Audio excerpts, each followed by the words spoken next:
ስለ ኢየሱስ ፍቅር ብቻ ማሰላሰል ብትጀምሩ አሁን በምን አይነት መወደድ እንደተወደዳችሁ ማሰብ ብትጀምሩ አኖይንቲንግ ልክ ዝም ብሎ ይመጣል። አይገርም?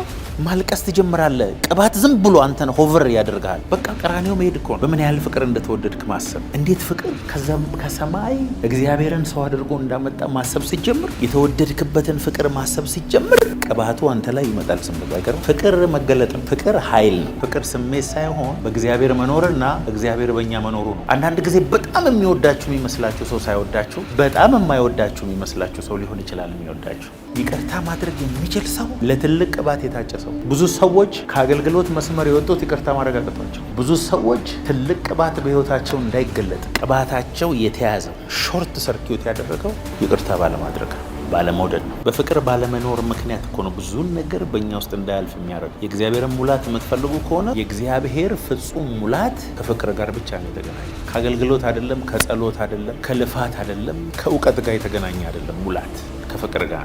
እግዚአብሔርን ማምለክና ማገልገል ከምንም ጋር ሊገናኝብህ አይገባም። በከፍታም በዝቅታም ነገሮች ሲሆኑ ሳይሆኑም የሆኑትም በምክንያት ነው፣ ያልሆኑትም በምክንያት እንደሆነ እወቅ። ከእግዚአብሔር እውቀት ውጪ በአንተ ህይወት ላይ ሊሆን የሚችል ነገር የለም። ይህንን እውቀት ይኑራችሁ።